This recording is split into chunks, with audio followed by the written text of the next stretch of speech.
see.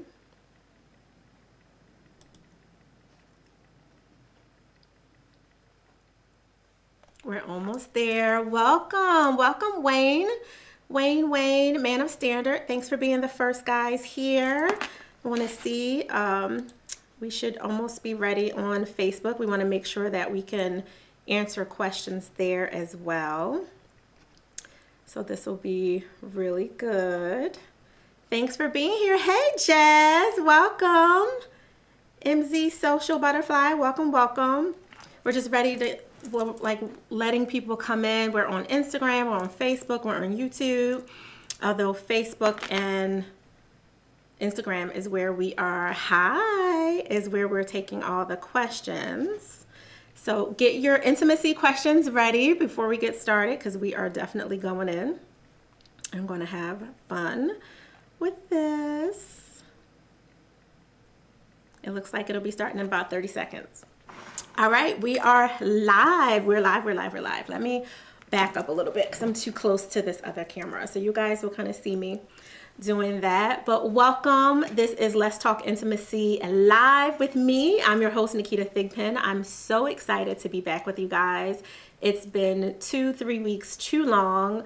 Like I was saying before we officially got started in the pre-Instagram chat, life has just been a whirlwind, and I'm sure so many of you can relate to that on so many levels right now, which is why it's important as we get ready for the end of a decade, 2019, to get ready to embrace all that is new. It's important that we don't just cozy up to the possibility of creating something beautiful and warm for other people through all the work that we want to do in the world, whether you're a professional, an entrepreneur, a small business owner, a creative, all of the above, and then some. It is important for us to love on ourselves. So today we are going in on all the juicy stuff about getting and keeping your true love. So for those of you who are out there that are in the dating game and your beautiful, brave self is just dealing with all the nuances and the nonsense that is happening right now in the world, because I am surrounded by lots of married folk, lots of people who are in love, and definitely a good bit of people who are transitioning, whether it was from a previous marriage or because they're in this space where they're, past 30-ish now and they really want to embrace something new, and they're just tired of playing these Tinder swipe left, swipe right games. Although you can definitely find true love there. You can definitely, anywhere you can connect with someone, you can find your person, your soulmate, your soul's half, as I like to say about mine.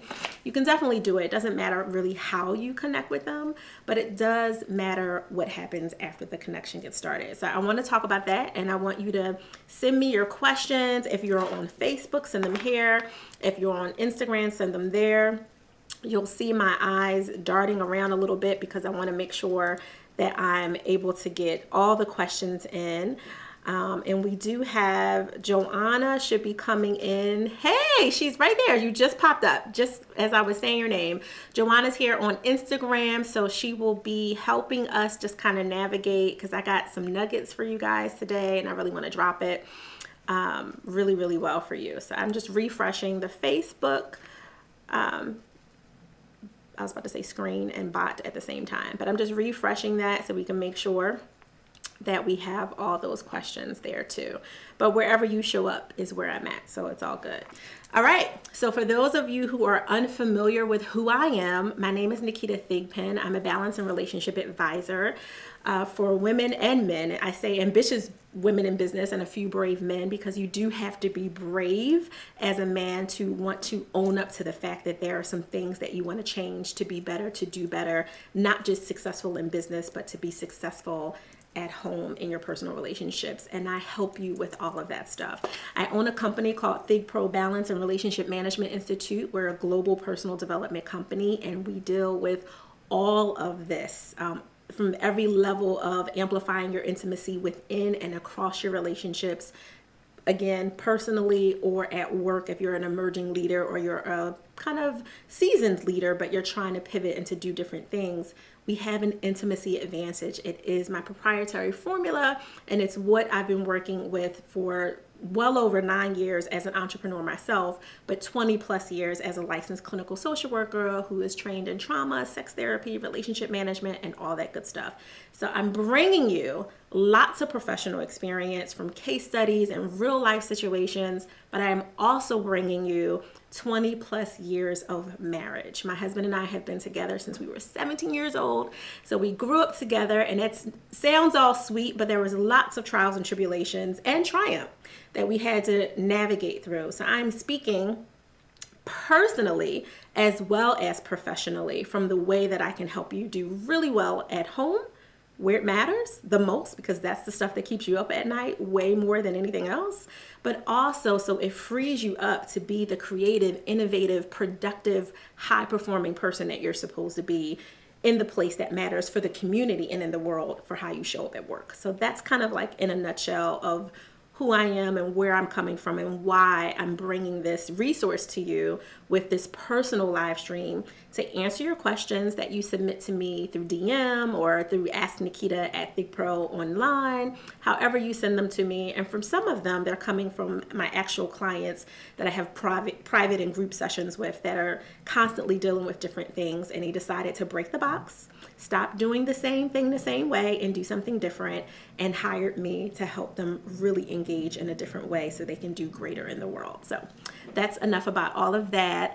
Me too. Love that we can start early and still grow together. Absolutely. Absolutely. Absolutely. Thank you for that, Jazz. I appreciate you so much.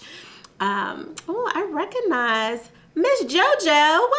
Welcome. I just saw your name up there. That the phone is like about 3 feet from me, so I'm using all of my 20/20 with glasses to reach in to see those questions, but I'm glad we have that. So do not be afraid to ask any question, regardless of what I'm talking about. I will try to catch it. If I miss your question for some reason, if it's going up the, the speed tread mill of lines of commentary too fast, Joanna will help us out and she will repeat the question, or she'll tag you and ask you to repeat it if you're on Instagram. If you're on Facebook and I miss it, I will definitely come back to Facebook and answer it personally if I seem to miss it here for some reason. If you have a question that comes up while I'm talking, and it is just not for public display because it is personal to you, I am encouraging you to email me at asknaketa@thigpro.com. Joanna, if you do me a favor and just put that email in the Instagram. And if you're on Facebook, it's actually my email that's connected there. Ask Naketa at ThigPro, and just send it and just put intimacy question in the subject line. And I'll definitely either get back to you there, or I will answer it in our Intimacy Advantage clinic that we have for free, which you can get regardless of which platform you're on. You can connect. You got to fill out a couple of questions, and then we invite you to it, which is on Slack, and we're considering putting it somewhere else as well, because we realize some of you people are not as technical as I thought you would be. Like Slack is like, but we'll figure it out. So, but either way, we're answering the questions there. So make sure you get your questions in. This morning, I had an amazing conversation with multiple people. And there were questions that came up that I thought were perfect for today. So I said, why not? Like, let's bring it to the live stream, right?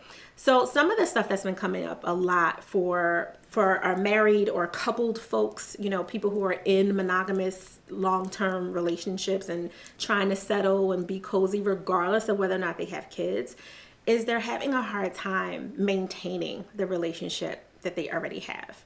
And then, of course, on the other side of that, it's people who are in the dating space that are like, yeah, I'm dating a lot of kind of sort of good people, but they're not necessarily my people. And when I think I find them, I hesitate and I pull back. So one of the questions that came up from one of the young ladies that I was meeting with, who's in her late 20s, early 30s. I'm trying to be mindful about identification.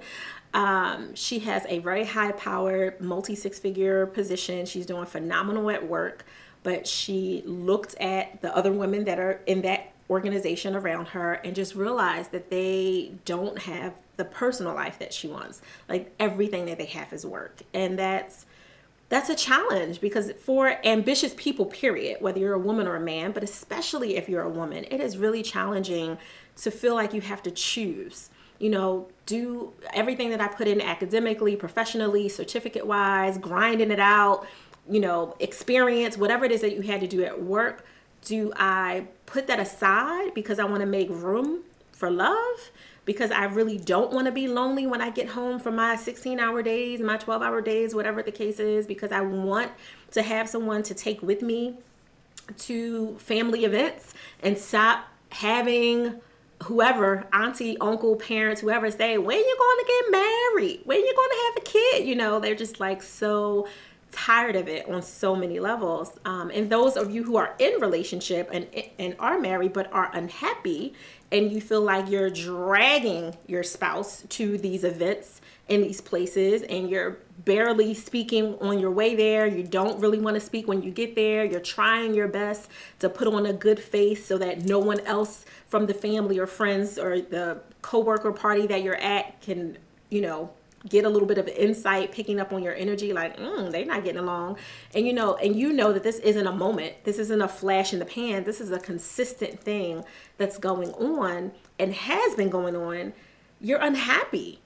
Both of you, the dating version of you as well as the in relationship version of you is unhappy. And if you look holistically at some of the patterns that have been created in your life, you'll realize it's really not about the person. Like, yeah, we can pick on some, I'm finding people who have certain patterns, and I'm finding myself attracted to or attracting people with certain patterns. Okay, I'll give you that. There is something to be said about what you're putting out is what you're pulling in, right? You're obviously putting out that you like bad boys or girls or whatever the case is, and you're pulling in that energy from them in the world, where you're getting a lot of them. So there's some challenges to this. And one of them is an acronym I have. I'm just refreshing Facebook real quick. An acronym that I have that is all way about being a catch, right? Like, you got to be a catch to attract a catch or to keep one. If you got a good man or woman at home and you acting a fool, you're going to lose them. It's just that simple. They have other people, places, and things that they can go to. And that is the reality. Some of us get so caught up in our awesomeness. And I'm not saying you're not awesome, because I know I'm awesome. I hope you're awesome too. But we get so caught up in our awesomeness that we forget that that other person that we have in our life has also grown, has become even more awesome, just maybe in a different way than we are familiar with or that we're used to. And we easily start to put dividers between us because we think that because they're awesome and our awesome looks so different that we must not be in the same space, or he just doesn't get me, or she just doesn't get me, and just all that stuff that kind of comes up in our head. And that's not necessarily the case. We just have to be really mindful of that. So I created an acronym that I do a lot of work with in my Joy Map Method relationships cohorts. I have to stop saying cohorts, I'm so academic. In my relationship groups. And in that, it's an acronym that we just dive in, we separate it, deepen it, stretch it out, unthread it, do all kinds of different things to really apply it to the specific challenges and issues that are coming up for those people that are in those groups. But I'm going to give it to you guys right here for free. You ready?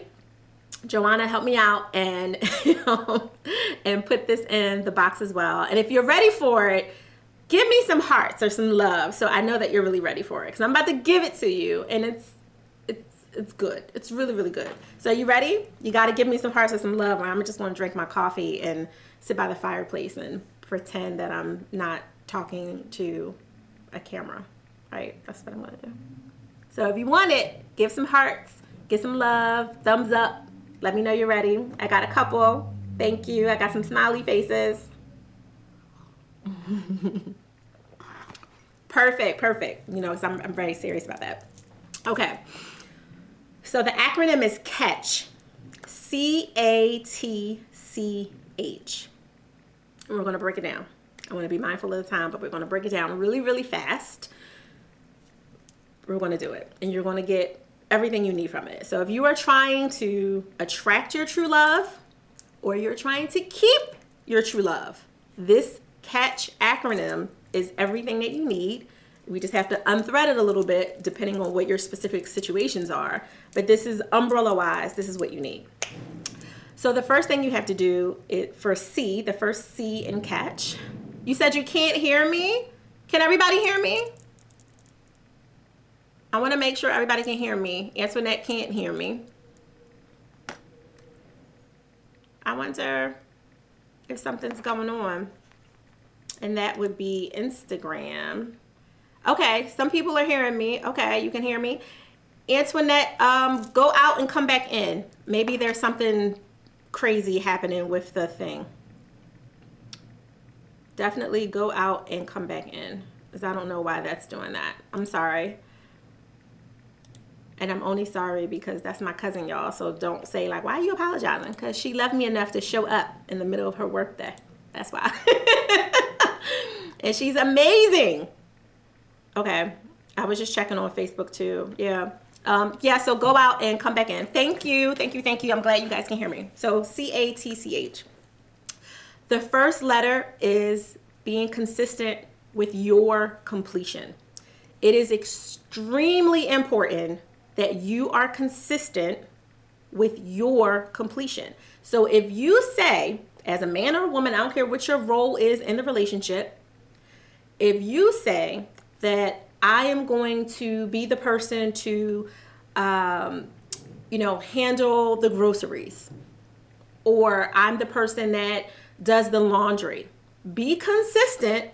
Do those things consistently and complete them. Because it's one thing for you to start a lot of stuff and not finish it. And I'm picking on the person that's in the relationship right now, but let's back up for a second. And I do that with every single letter. We'll go from being in a relationship to not being in a relationship and wanting to attract that true love person, that true love partner, your soul's half. If you are by yourself and you are trying to attract your true love, you have to be consistent with what you said you'd be consistent with. Now, I'm not saying life doesn't come up. We got, God knows, people who know me, people who are related to me, people who are in my inner circle. You guys know this last few months has been wacky. We've had one hit after another on so many different levels, so many different out of the box, knock you on your behind situations, familial wise, family, health wise, you name it. It's across the board. But that doesn't mean that I still can't be consistent with the things that I said I would be consistent on. I might have to take a break, take a pause, say, hey guys, I won't be here on the live stream this week, whatever. But I'm getting back in flow because I'm consistent and I'm completing the things that I said I would complete. So people who know me and who love me and who want to get to know me can count on me to finish things. If I meet with someone for work and we meet over coffee or tea and I say, oh, you know what, it would be great for you to meet with Janine, I am going to complete that by circling back and doing the follow-up and doing the email introduction or whatever it is that I said I would do. It might take a week because that's just life, but it has to get done. So people have to know that they can count on you. They cannot count on you, and you cannot count on you if you know that you start a bunch of projects and don't finish them. It's not okay to say that you've been working on your house for 20 years. And it all started with the one closet that you said that you were finally going to get to that back room to clear it out, and clearing out that closet, you could make room to do all these other shifts in the house. And then that would allow you to add on the second level or whatever it is that you want to do. If you don't actually start or finish cleaning out the back room in the first place. So it is excruciatingly important that you be consistent and complete. Be consistent with your completion. Don't just start a bunch of projects. Don't claim that you're going to be at everybody's event or party or baby shower or birthday thing. If you know that you can't do that, that's okay. It is okay to say, I'm not going to be able to make that. Let me send you a gift. Let me give you a free audio book, like, something that made me think of you. It doesn't always have to be about money or mail or presents, but your presence is important. And you can be present by just being consistent. So sometimes you can't physically show up at an event, place, or thing, for someone, but your presence is in you're honoring your agreement, which is actually the H, which we're going to get to, is you being able to say, you know what, sis, brother, cousin, honey, I won't be able to be there. But they know that your intention, your heart is to support them. So you do it in another way. You just got to be consistent. If I say I'm going to mail you something because I missed the third wedding, then I need to actually mail it. That's the reality. So be consistent with your completion, first and foremost. I hope everyone got that. I'm looking between the two, between Facebook and Instagram. All right. If you have any questions about that first part, let me know. The second is a little bit more awkward and a little bit more touchy, but the A is being aware of your imperfections. You got to be aware. As amazing as I am, as dope as I believe myself to be, and all of that good stuff, especially on a good day when I'm feeling myself, I'm still imperfect. I'm imperfect. And it's not enough for me to just like say it like as a t-shirt. I have to really be aware of my imperfections because they affect the other people around me.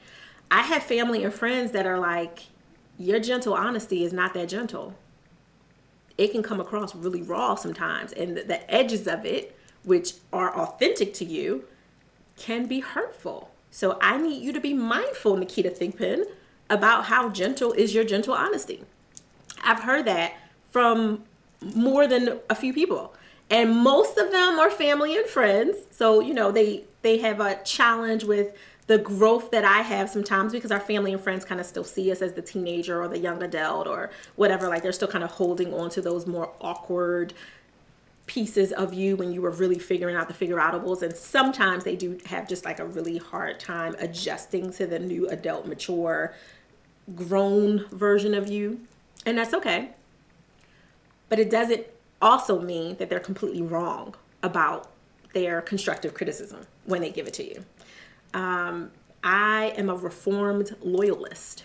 I know that that is one of my imperfections, is because I am the person where the dog died 3 months ago and I'm still trying to hold on to the fact that I can revive it or something. Like I will just hold on to it forever and ever and ever, like just until the smell is so overwhelming that even I have to finally bury the thing. And I'm saying a dog, and I know that's like very like egregious visual, but I mean that for anything that comes up for you. You know, you're holding on to the past love, the past relationship, the way things used to be, that high school sweetheart that you're wondering where they are in the world now, or whatever the case is, or that first marriage or the second marriage or whatever the case is, like holding on. Reform loyalist, one of my struggles. I know. I know. And it is really difficult when you have such a positive attribute, because it is very positive to be loyal. Like who doesn't want a loyal person? You want loyal employees, you want loyal leaders, you want loyal counselors and advisors, you want loyal friends, and you definitely want a loyal lover, right? Like you, hands down, you want a loyal lover. There's no question about that. But that positive can turn negative and toxic for you specifically, the loyalist, really fast. If you don't understand that even within the loyalty, and I'm speaking to the former me because these are conversations I had to go to counseling for it, had to go to coaching for it, had to talk to my mentors about it, like all of that. You are not alone in it. And I'm a professional and an expert that's been studying this stuff for forever. And I still got caught in it because inherently one of my earlier scripts was to be loyal to a fault. That's the reality. And that was a script that had to be rewired, reprogrammed before it could be rewritten. And it took a lot of time and a lot of work, but the first step was being aware that that was even a thing that could be bad. And my good thing turned bad because it started to become toxic for me, right? And one of the ways you know that you're a loyalist, where it's loyal to a fault and you might need to become a reformed one, is when you start attracting narcissistic people. That's a whole separate conversation that we don't have too much time for. But if you look up narcissism, even people with narcissistic traits, like real true narcissism, and I'm not even necessarily talking about a full NPD, someone with like full on narcissistic personality disorder. I'm just talking about the traits. It's for, right? She said, girl, yes, like that. That's when you know you got to look at, wait a minute, this really good attribute and characteristic that I have and have been pretty proud of up until this point. Like, I know I'm a ride or die friend. I know I'm a in it to win it lover. Like, I know I'm that person. Anyone who catches me catches a good thing, right? Like, you know, when we know that about ourselves, but when it's getting bad, is you know that you've got some people in your circle. It could be your lover, could be your girlfriend, could be, you know, even a relative that is all of a sudden be crossing over into deeper levels of friendship. You realize that you need to check that loyalty halo that you've been rocking with and kind of glowing under and being proud of for so long. You need to check it now, because it's attracting people who are actually looking for someone who is a loyal sucker. That's Philly coming out, but that's the reality, right? Like, they like, oh, I've been waiting for a loyal sucker. Like, and that's what it turned. And you know you're not a sucker. You know that you're smart. You can handle things. You're a problem solver. You're a fixer. You're reliable. Like, you know all those things about yourself. You know you're not easily pushed over or anything like that in a normal context.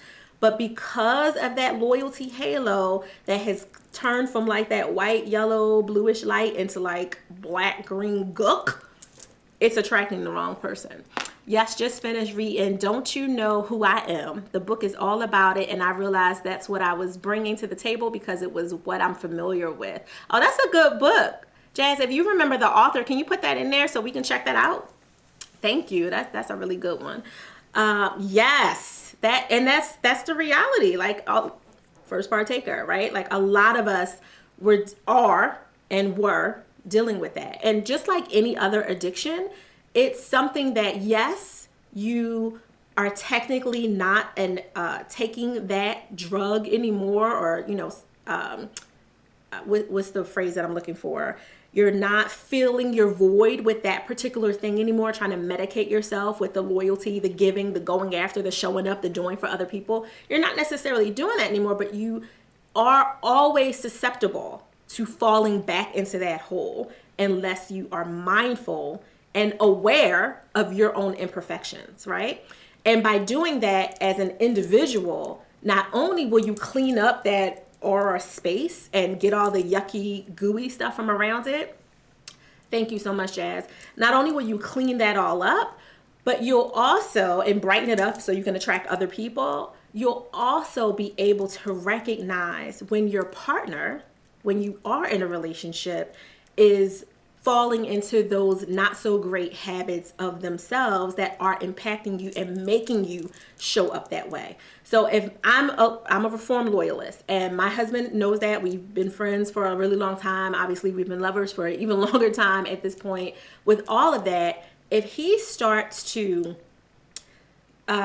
show up in a way for me that requires me to pull up on that loyalty more, because he's pulling on me energetically more, and I feel like I have to compensate for something that he's missing by stepping up into the loyalty to kind of prove to him, like, no, I got you. And yes, of course I got him. He's my soul's half, right? But if I really kind of overindulge in that loyalty component, I start to lose myself, which is why I'm always talking to you guys about the importance of being selfish and taking care of yourself, right? Like, it's so important, which brings me to the T. So there's be consistent with your completion for C, aware of your imperfections for A, and T is time for loving yourself as well as the other person, whoever your partner is that you're trying to attract. So if you're somebody who is sitting here saying, oh, I don't have time, I'm so busy, I got these projects, I got these deadlines. I got 4 major projects right now on my plate that have to be done before the end of this month, many of them starting with next week. 4 major game-changing projects that have to be complete, that has nothing to do with the actual work that I do every day. I mean, it's connected, but it doesn't take away from the fact that I still have actual work that has to be done every day. These projects have to be done on the back end. It doesn't stop the fact that I'm a wife or a minister or a mama or a grandmother. It doesn't have anything to do with any of that. I could easily say, I don't have time. I don't have time for my husband. I don't have time to go get a mani-pedi. I don't have time to go get my hair done. I don't have time to just sit on a couch with my fuzzy socks on and a nice warm blanket and just breathe in me. How about that? How about that? Not Netflix and chill, not audiobook or podcast, which are all good things. At least, you know, when you're trying to just have some wind down time, it's all fine. But just breathing in me and loving on Naketa from the top of her head to the bottom of her toes. And reminding my body, my soul, my life force that I love all of me. My eyes, my cheeks, my chin, my neck that's becoming a little fuller than it was 2 years ago. You know, all of it. If I don't breathe in me and love on all of that and make time for that, hey, sweetie, I will not have room or energy and capacity to be authentic in my time for my man. That's the reality. I just won't have it. Because when we show up for each other, when we go on a date, when we are ready to make love, any of it, it's all going to be out of a very carnal, superficial thing to just kind of please and get over it, because I'm exhausted, right? Like I'm not really in a space where I have room for anyone else because I hadn't made room for the priority, which is me. I'm the priority. If I'm not well, healthy, mentally, emotionally, physically, all of that good stuff, then how in the world do I show up for someone that I love? I'm showing up half there. I'm not really fully into it. I'm not really present. I'm sitting there on a date thinking about the list of other things that I have to do as soon as we get done. That's the reality. I'm sitting, he's talking to me and I'm like, yeah, really, what happened? Oh gosh, because I got to call Antoinette. And you know, like my mind is all there. And we have enough compartmentalizing happening as it is on every level. But if you make more time for you, then you can definitely create some more time for your love, whether they are existing right now or you are attracting them. Because let me be very clear. If you don't have time, you want to attract someone who fits right into that. Oh, you don't have time for him? You want to attract him or her. They're going to come along and they're going to be the perfect complement to what you were putting out there. They're not going to have time for you. It's going to be all love and gushiness for about 2 weeks while y'all wrapped in the sexual desire and the lust and the energy of all of that newness, and it's going to go away because real life is going to remind them that they don't have time either. And that's going to be your relationship. And then as you're getting all juicy and gooey inside and really excited about continuing this relationship and wanting more of that person, they're going to be pulling more and more away the same way you were technically pulling away before they even showed up because you weren't making room. You got to make room. The decisions you make today directly affect the decisions of what are going to have to be made tomorrow. That is the reality. So you have to do better with it. Make time. And the time could be as simple as 20 minutes. It doesn't have to be, oh, I have to have 4 hours a day.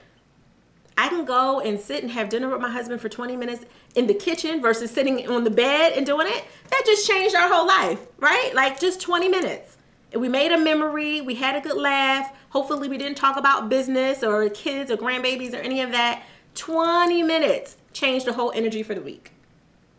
Now, what about giving myself that 20 minutes if there was no husband, right? There's a lot that I can do with breathing all of me in 20 minutes. Whether it's just to be kind to myself and tell myself how much I love me, how worthy I am, how deserving I am, how amazing I am, how much I'm ready for all of the things that I have been praying for God to show up for me and do for me and open the doors for. Like, it could be that, listening to a podcast, watching a funny show, sitting by the fireplace, whatever it is. You don't need a lot of time. Really, to be happy, you only need 20 minutes of reflection a day. Hands down. Now, there are things that you can do to really enhance that 20 minutes, but you really only need 20 minutes. There's tons of journals and articles and scientific studies about it, literally about the principles of being happy. You only need 20 minutes a day. Journal, paint, design a pillow, whatever it is you want to do, but you need to do it for you, by yourself, with yourself. Not just like being there, but you're thinking about 5 other people while you're in the spa, or you're relaxing, or you're supposed to be taking a nap so you could have that time for yourself. But all you did the whole time was think about other people and other people's problems. And, oh, I got to call my cousin. Oh, I got to call my sister. Oh, I got to handle this. Oh, I got to go back to work. Well, that's not spending time with you. That's the reality of it. So that's your T. C-A-T, right? We good so far? Let me know in the chat if we are good. I have not been paying attention to Facebook, y'all. So if you on Facebook, don't be mad. I've been looking at the Instagram, being ridiculous. Okay. Being like super ridiculous. All right. So we got that. We ready? The second C, communicate your needs. Whoa. Like, did you see the emoji? I just did it. The mind blow is my favorite emoji. Mind blown. Communicate your needs. We so busy running around fixing everybody else's problems, helping this one, helping that one, listening to this one, showing up for that one, seeing how we can raise money for the other thing. If I see one more fundraiser signaling on Facebook, I'm gonna lose my mind. Because I think at this point, people are just doing it because they want to look like they're philanthropic. These humble brags that people don't get me started. Now, I know that there are some real fundraisers out there, so I'm not taking away from that. But let me be very clear. Like, stop. If you really believe in something, sure. But a lot of people are just doing it. I'm doing a fundraiser for lampshades. People need more lampshades in their life. Like, what? Get out of here. Like, I'm seeing so many ridiculous things, all because people don't want to really communicate what's going on with them inside. They really wanted to raise funds for, you know, the nonprofit that they've been working on for 2 years in their mind and never actually got on paper and started to legitimize or whatever the case is. But instead, because they don't want to ask for what they want, they start to put it out there and see like, well, maybe I can raise money for this thing and other people do it, and then I'll feel brave enough. I need you to stop it. Be courageous, be curious, and be creative, but stop the nonsense and communicate your needs. It is so important. If you can't communicate what you want for you, just for you individually, let alone for a business, then you are definitely going to have a hard time communicating to your lover or the person you're dating. Like, this is what I like. Don't kiss me here. Don't touch me here. Don't do that. It's really that simple. I don't like these things. This is what I like, though. It's not about what you just don't like. This is what I like. And it allows for some dialogue, because now that I told you what I like, I am way more open to listening to what you like. That is a reality. And I'm picking on the physical, but I don't just mean the physical. I mean all of it. Communicate your needs. If you don't like that your current lover comes home so late at work, 7, 8, 9 o'clock at night, barely has any energy when he gets to the door, and then he goes and works in the basement on a household project or something, and he does that, and you're passing ships, even though we're technically in the same physical space. Communicate that. Be mindful about how you communicate it, which is a lot of what I talk about in the Joy Map method. So be very mindful about how you say something, because you can block someone from listening to hearing your communicated needs because of the way that you said it. And the timing. Like, timing matters. Like, if they clearly just walked in the door and they are drenched with sweat and they look exhausted and they got dirt all over them from whatever life just threw at them on their way home from work, that's probably not the time to say, honey, I don't like that you haven't done the dishes in 2 weeks. That's probably not the time. Just saying. So there is a time, but more importantly than the time, the way that you do it, because there is no perfect time to have a conversation about your needs that are being unmet.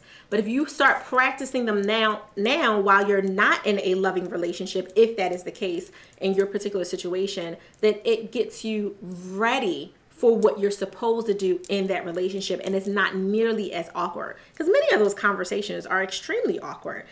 My husband and I don't even know what we're on, 25, 26 years at this point, and we can still have awkward conversations. And he has seen my naked everything, emotionally, physically, and everything else. And there's still room for discomfort and uncomfortable conversations that we have to have, because we're trying to be mindful of each other's feelings. We're also trying to make sure that it doesn't look like we're bringing things up from the past when it's really a new issue, and it might feel connected to an old one, and maybe some ways it is, and that can make it feel awkward. but maybe you really weren't thinking about the old stuff, but you know if you bring that up, it's going to feel like something old. And then they're going to be like, oh God, I can't, I thought we put that situation to bed or whatever. And it can be awkward, but you have to be able to communicate your needs, or else you're holding on to all of it. You're sitting there getting all those toxins in your body, and it's coming out on your skin and your hair and your nails and through your cortisol levels. Your stomach's getting wider, like just all those things are happening because you did not communicate your needs. And stress does manifest itself in very physical ways. So you have to be mindful. Headaches, migraines, tension. I'm not saying that every migraine is because of stress that is created because you didn't communicate your needs. That is not what I'm saying. So I know real people suffer with real migraines, but there are some migraines that are totally stress induced, right? So and anxiety induced. So being really mindful about that. Communicate your needs. So CATC, and then the H, which is our final, is honor your agreements. Honor your agreements. I'm saying this specifically to certain people that are right here. Honor your agreements. You have to honor your agreements. It is excruciatingly important that you do what you say and you carry it through. It syncs right back up to number one. Do what you say and carry it through. Honor your agreements. For your true love to come to you, let alone stay with you, if you are technically already in a loving relationship that just needs some refinement and polishing and work, as they all do. I don't care how good it looks on Instagram. Everybody has work to do in their relationships, period, in order for it to be a good, healthy, loving, reciprocal, compromising, lustful, intimately filled relationship, right? Passionate and all that stuff. You have to do the work. And part of that is honor your agreement. If you say that you are going to show up for someone in a certain way, and you've checked that loyalty issue thing that you might have had to make sure you didn't say something that was just based on making someone else feel taken care of, but it was really because this is something you can do and you want to do, and it's something that will be better for the whole of your relationship, then you do it. Versus saying you're going to show up here, I'm going to come to this event, I'm connected to date night every week, like this is what we're going to do, and then y'all do date night 3 or 4 times and that's it. Dishonoring agreements are one of the biggest, outside of financial issues and adultery. Dishonoring agreements are part of the larger reasons that people don't make it, regardless of whether or not it's a quote unquote certified marriage or not. It's because they didn't honor their agreement. And obviously we're talking about physical safety. When I met you, you probably weren't necessarily being verbally abusive to me or making me feel like crap. So you showed me a certain side of yourself, and that was the agreement that I made, was this is the man or woman that I'm going to be in a relationship with. And then you show me this other side. You dishonored your agreement, basically. An agreement doesn't necessarily always have to be the verbal thing. I said I'm going to do this for you, so that I'm going to do it. It is also you showing up fully and authentically, because the person that they're meeting is the person that they're choosing to be with, not the person that shows up 3 years from now.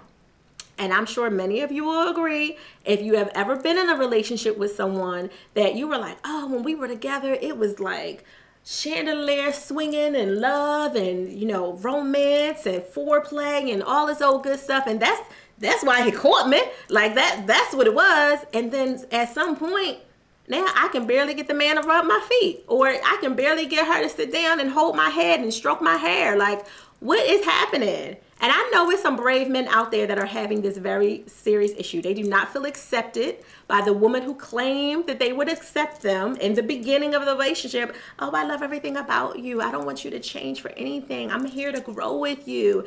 And as soon as a couple of moments pass, she's like, where is my commitment? And now that I got it, whatever that looks like for me, whether it's because we moved in the house, we sharing bank accounts, I got access to the credit card, or we're married or whatever, now is you not good enough. What you doing isn't enough. What you're doing is not working for me. I need you to do it differently. Like, he doesn't feel accepted now. And you are breaking that brave man down because you didn't honor your agreement. You showed up a different way and said and did and inferred through your actions or inactions that you were willing to accept all of him, and you could hear all of him, and that he would continuously be heard and feel emotionally safe with you in the relationship. And that's actually not what you gave him as the time went on. And then you flipped it around and said, he not worthy. I know that's biting for some people. You laying it down today. Thank you. That is really it. That is catch. CATCH. Highlight the acronym. You just saved $5,000. You're welcome. I hope that it was helpful. Definitely break it down and apply it to yourself. If you have questions, let me know. If you're a part of the Intimacy Advantage Clinic already, hallelujah. We'll be ramping up our communication in there really soon. Thank you so much, Joanna, for being here today, for showing up, and for taking notes and putting it in there. So make sure you guys screenshot that while it's on the screen so you can have it. I'm so grateful for you all for being here. We will be here next Thursday, but let me do a quick calendar look because I know y'all tired of me like, wait a minute, I thought it was going to be 11:30 every Thursday. The disclaimer, because I am running a global company, I want you to know that my intention is always to show up with love and to show out and to be fully present so that you guys get all of me. Even if I have to do these things from the car, which I'm trying not to have to do, but even if I have to do it from the car, I want to make sure that I can really be fully here, pay attention, read the questions, answer the questions, and prepare with the questions that come in ahead of time. But there are occasions, like the last few weeks, when I have, actual conferences or client appointments that just kind of, ducked in and just superseded with a conflict in my calendar. But that is rare. So my goal is to show up for you fully every week, at least 3 weeks out of a traditional 4-week month, to be here. But you will always get a notification. It'll either come from myself or from Joanna, letting you know, usually with like a 15-minute warning that 15 minutes we're going live. Sometimes it's a 5-minute warning, but we'll do that. So I want you guys to know that my intention is to always be here. But also, some of you come in here late. So make sure you use those in between Thursdays to catch up on the replays, because it's all episodic, like it's all just a continuation. And then of course there are some surprises with the questions and things that come in. So I hope that I was able to bless you, to serve you, and to fulfill your heart's desire with all things related to intimacy matters today. If you have questions, again, send them at asknaketa@thigpen.com. Thank you so much, Joanna, for putting that in there. I love you guys so much for showing up and participating and giving hearts and all that, because it helps me feel that energy like if we were all in person. So I really do appreciate you for that. The replay will be up on YouTube within a couple of hours once the full video renders, and the one on Instagram should show up in the story immediately. So please make sure you guys share this with as many people as possible, because we want to really build the community here and get them into the Intimacy Advantage Clinic, because that's where a lot of the private conversations are happening and will be happening a lot more in 2020. So we want to really build that community, not just have a whole bunch of people listed, but actually participating in it and kind of see where it goes. And if you guys are really interested in the IAC, the Intimacy Advantage Clinic, and you think that Slack is just a little bit of a challenge, let me know. DM me. I am happy to consider Facebook or LinkedIn private group or something like that. I've been very wary of Facebook because I feel like everybody and their mother has a Facebook group, and I just don't play well where everybody else is playing. That's just who I am. But if it's easier, if it's more convenient, that at the end of the day, I want to make sure that we can give you everything that's necessary for you to receive. And my goal is to show up fully for you no matter what platform we're on. So just let me know if there's a better place for us to play, and we will do that for post live stream conversations so we can continue those. In the interim, just make sure you guys go and create your balance and create your joy. But remember to do it boldly. All of it. Do it boldly. I will talk to you next week. I'm looking at my calendar. I will be here at 11:30 a.m. So I will see you next week. Mwah.